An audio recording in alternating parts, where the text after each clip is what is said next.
Assalamualaikum warahmatullahi wabarakatuh. Anak-anak yang saya sayangi, di pertemuan pertama ini anak-anak akan menerima materi tentang teks deskripsi. Bapak akan menjelaskan teks deskripsi dari definisi teks deskripsi, ciri dan jenis teks deskripsi.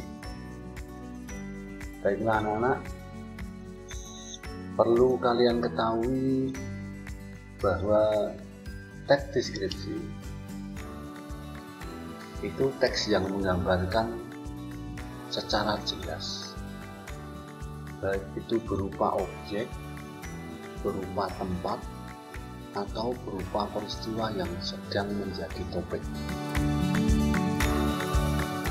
sehingga nanti di saat orang itu membaca, seolah-olah orang itu ikut merasakan apa yang disampaikan di dalam teks tersebut.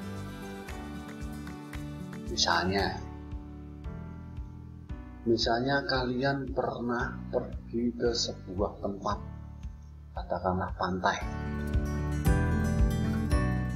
Nanti kamu akan membuat cerita deskripsi atau teks deskripsi itu, bukan cerita tapi sebuah teks yang isinya apa yang kamu lihat di sana, sehingga pembaca itu akan ikut melaksanakan betapa indahnya, betapa ramainya, betapa banyak airnya dan sebagainya. Itu bisa disebutkan, diulang kembali, teks deskripsi itu gambaran. Nah, kamu menggambarkan secara jelas sebuah objek, tempat, atau sebuah peristiwa yang tentunya sudah dialami atau sedang menjadi topik. Selanjutnya anak-anakku, yang perlu diketahui selanjutnya adalah ciri dari teks deskripsi. Jadi untuk kita mengingat, untuk kita mengetahui sebuah teks itu teks deskripsi atau bukan, kita harus mengetahui ciri-ciri. Nah, ciri-ciri dari teks deskripsi itu yang pertama, menggambarkan atau melukiskan tentang sesuatu. Sesuatu itu apa? Sesuatu itu bisa berupa objek. Objek itu apa? Objek itu bisa berupa benda. Entah itu buku, entah itu gunung, entah itu mobil, itu suatu benda. Yang kedua, melibatkan kesan indera. Gambaran objek yang jelas. Tentunya anak-anak ingat, kita itu punya indera berapa. Gambaran-gambaran indera inilah yang akan dilibatkan pada teks deskripsi. Keindahan misalnya, berarti kita menggunakan indera apa? Oh, indera penglihatan. Kamu menggambarkan masakan dari teman kamu atau lukisan dari teman kamu begitu bagus, masakan begitu enak rasanya, itulah namanya melibatkan kesan indera. Yang ketiga, teks deskripsi membuat pembaca atau pendengar merasakan sendiri tentang apa yang disampaikan pada teks deskripsi. Yang ketiga, teks deskripsi itu bahasanya menggunakan bahasa baku, dan juga banyak juga menggunakan bahasa-bahasa ilmiah, sehingga di teks deskripsi memungkinkan tidak ditemukan bahasa-bahasa yang tidak baku. Misalnya bahasa-bahasa lo, gue, yang juga bahasa-bahasa yang serapan dari bahasa-bahasa lain, bahasa Jawa misalnya. Yang kelima, ciri yang kelima adalah menyampaikan atau menjelaskan ciri objek secara terperinci. Misal, kalian mau menjelaskan tentang sebuah alat tulis. Kita ambil contoh saja buat marker atau ballpoint. Kalian harus menjelaskan secara rinci. Warnanya apa? Bentuknya seperti apa? Ciri khususnya di ballpoint atau contoh lain itu apa? Itu namanya menjelaskan ciri secara terperinci. Baiklah anak-anak, sebelum Bapak lanjutkan pada materi berikutnya, jadi bisa saya sampaikan ulang bahwa ciri teks deskripsi itu adalah yang pertama menggambarkan atau melukiskan tentang sesuatu, yang kedua melibatkan kesan indera tentang gambaran objek, yang ketiga membuat pembaca atau pendengar itu merasakan sendiri apa yang disampaikan di teks deskripsi. Yang keempat adalah penggunaan bahasa pada teks deskripsi adalah penggunaan bahasa baku. Yang kelima, di teks deskripsi ada menjelaskan ciri-ciri objek secara terperinci. Itulah ciri-ciri dari teks deskripsi. Ya, selanjutnya kita akan melanjutkan di materi dengan jenis-jenis teks deskripsi.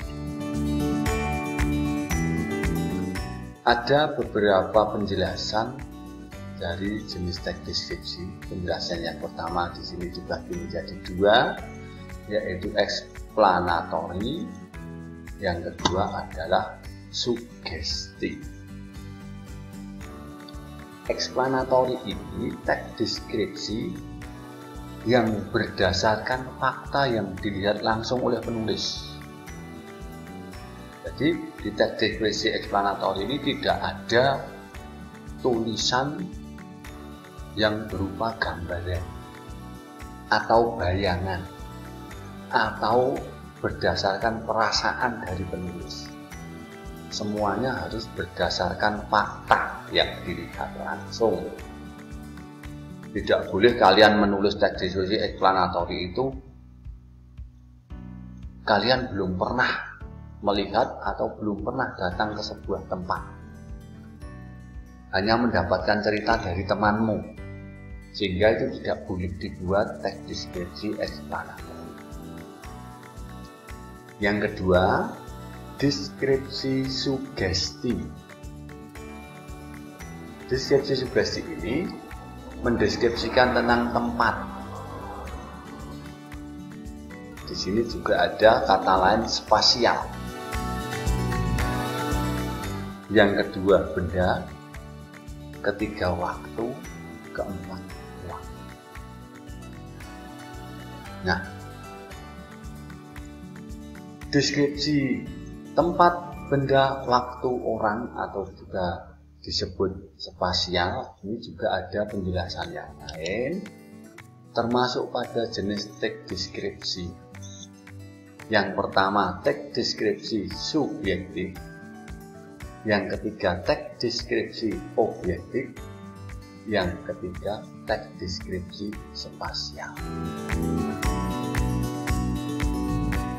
Teks deskripsi spasial ini berupa objek, hanya berupa benda, ruang, tempat. Kalau objektif, teks deskripsi yang berisi penjelasan mengenai objek yang digambarkan apa adanya. Jadi objek itu harus benar-benar kita lihat, harus benar-benar kita perhatikan, kita alami. Tidak boleh di bagian deskripsi objektif atau yang tadi disebut explanatory, itu ada penambahan opini atau pendapat, atau penambahan berdasarkan perasaan dari penulis. Yang ketiga, deskripsi subjektif. Deskripsi subjektif ini penyampaian teksnya berupa gambaran objek yang berdasarkan kesan dari penulisnya. Misalnya tentang baik, buruk dari suatu benda. Itu namanya subjektif. Mungkin anak yang satu menyatakan benda itu bagus, anak yang lain menyatakan benda itu jelek. Baiklah anak-anakku, sementara untuk pertemuan pertama ini demikian dulu penjelasan dari Bapak. Lalu kita ulang kembali sekilas. Apa yang kita bahas pada pertemuan pertama ini adalah tentang teks deskripsi yang berupa definisi atau pengertian, ciri teks deskripsi, dan jenis dari teks deskripsi. Nah, lebih lanjut anak-anakku bisa membaca secara utuh pada teks yang sudah disajikan oleh Bapak yang ada di Google Site Bahasa Indonesia. Terima kasih atas perhatiannya. Assalamualaikum warahmatullahi wabarakatuh.